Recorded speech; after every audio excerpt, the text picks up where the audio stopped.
အားလုံးပဲမင်္ဂလာပါကိုတို့ရေကျမ်းမာရေးဗဟုသုတများကိုတင်ဆက်ပေးနေတဲ့စုမြတ်တို့ကျမ်းမာရေး channel ကနေပြီးပြန်လည်ကြိုဆိုလိုက်ပါတယ်ရှင်ဒီနေ့မှာတော့ကျမ်းမာရေးအသိဉာဏ်တိုးပွားစေဖို့အတွက်စုမြတ်တင်ဆက်ပေးမှာကတော့တုတ်လွတ်မြန်ပြီးမြန်ပြီးတတ်တဲ့ကိုတို့အတွက်တစ်နာရီနှစ်နာရီကြာအောင်နှစ်ချီသုံးချီဆက်တိုက်မနာတမ်းဖြုတ်ချင်တဲ့ကိုတို့အတွက်ကိုကောင်မလေးကကိုကအရန်တန်ပြီးအရန်ကြာတာပဲနော်လို့ပြောတာကြားချင်နေတဲ့ကိုတို့အတွက်ကြာဆွဲနိုင်စေဖို့အရေးကြီးတဲ့အချက်၅ချက်ကိုကျမ်းမာရေးအမြင်အရတင်ဆက်ပေးသွားမှာဖြစ်လို့စုမြတ်ရဲ့အတန်လေးကိုနားထောင်ပြီးလိုက်ပါစီမျောခန်းစားနားဆင်ပေးကြပါအောင်လားရှင်ကိုတို့ရေပထမဆုံးနံပါတ်1အချက်အနေနဲ့ကတော့ကျမ်းမာရေးလေ့ကျင့်ခန်းကြီးကိုမြန်ဆန်စတင်တာမျိုးတွေလုံးဝမလုပ်မိပါစေနဲ့နော်စုမြတ်တို့မိန်းကလေးတွေရဲ့စိတ်ခံစားမှုကောင်းလာအောင်တဆင့်ချင်းစတင်ပေးပြီးအဓိကတော့ချက်လေးတွေကိုတစ်ချက်ချင်းစိတ်ရှည်လက်ရှည်ဖွင့်ပေးပါရှင်အရေးတွေဆိုရွှဲလာရင်တော့ကိုတို့အလိုရှိတဲ့ကျန်းမာရေးလေ့ကျင့်ခန်းကြီးကိုအမြန်မပြီးချင်ရင်တော့ဖြည်းဖြည်းချင်းစတင်အထောက်သွင်းလုပ်ပေးပြီးနောက်ဆုံးမှစိတ်ရှိလက်ရှိစိတ်ကျေနပ်မှုရအောင်အားကုန်သုံးလိုက်လို့ရပါပြီနော်ဒီနည်းလေးကစုမြတ်တော်မိန်းကလေးတွေကိုလည်းမေ့မရနိုင်စေဖြစ်ပြီးကိုတို့ကိုလည်းကြားစေနိုင်ပါတယ်ရှင်နံပါတ်1အချက်အနေနဲ့ကတော့ငပြောသည့်အစွတ်ကိုသုံးကြည့်ပါတချို့ယောက်ျားလေးတွေကတော့အစွတ်ကိုသုံးရင်ကြားတတ်ပါတယ်ရှင်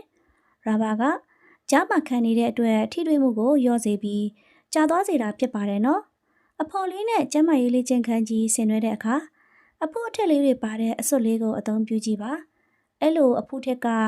စုမြတ်တော်မိန်းကလေးတွေအများစုကိုခုလုနဲ့အရသာထိုးကဲစေပြီးဆွဲလန်းစေပါတယ်ရှင်အဲ့ဒီလိုအချိန်မှာကိုတို့ကကြာစုမြတ်တော်မိန်းကလေးတွေကထန်တဲ့အရန်ကိုအဆင်ပြေစေပါတယ်နော်နံပါတ်3အချက်ကတော့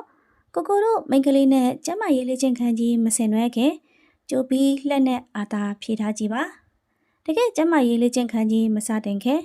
တနာရီလောက်အလိုမှာကြိုပြီးဖြည့်ထားကြည့်ပါဒီလိုလှုပ်ထားခြင်းအပြင်စုမြတ်တော်မိန်းကလေးတွေနဲ့လေ့ကျင့်ခန်းအတူတူလုပ်တဲ့အခါလေ့ကျင့်ခန်းကြီးကတအားကျန်းတဲ့အချိန်အရန်ထိတွေ့ရပေမဲ့လည်းပဲခံစားမှုမပြင်းတော့ပဲစိတ်ကိုထိန်းနိုင်ပြီးကိုတို့ကိုကြာကျန်းစေနိုင်မှာပဲဖြစ်ပါတယ်ရှင်ဒီနည်းလေးကတော့ယောက်ျားလေးတော်တော်များများအတွက်အသုံးကျပြီးအသုံးဝင်ပါတယ်ရှင်နံပါတ်4အချက်လေ့ကျင့်ခန်းကြီးရဲ့အကြိုက်ဆုံးပုံစံကိုတော့နောက်ဆုံးမှလုပ်ကြပါနော်ကိုတို့ယောက်ျားလေးတွေအတွက်ရောစုမြတ်တို့မိန်းကလေးတွေအတွက်ရောအကြိုက်ဆုံးပုံစံဆိုတာရှိကြပါတယ်ရှင်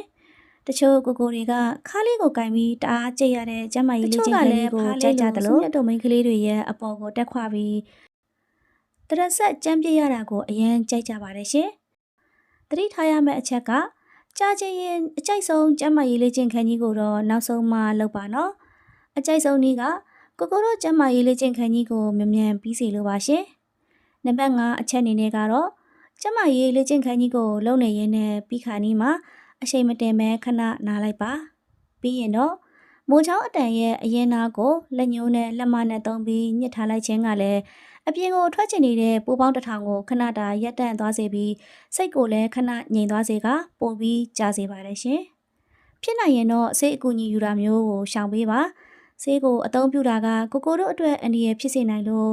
အခုစုမြတ်ပြောပြတဲ့တဘာဝနီလန်းကိုပဲလိုက်နာပြီးကျမရေးလေးချင်းခန်းကြီးကိုဆင်နွှဲကြဖို့တိုက်တွန်းပါရစေရှင်ဟုတ်ကဲ့ပါ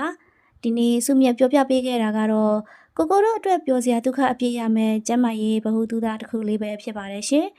နောက်ရက်တွေမှာလည်း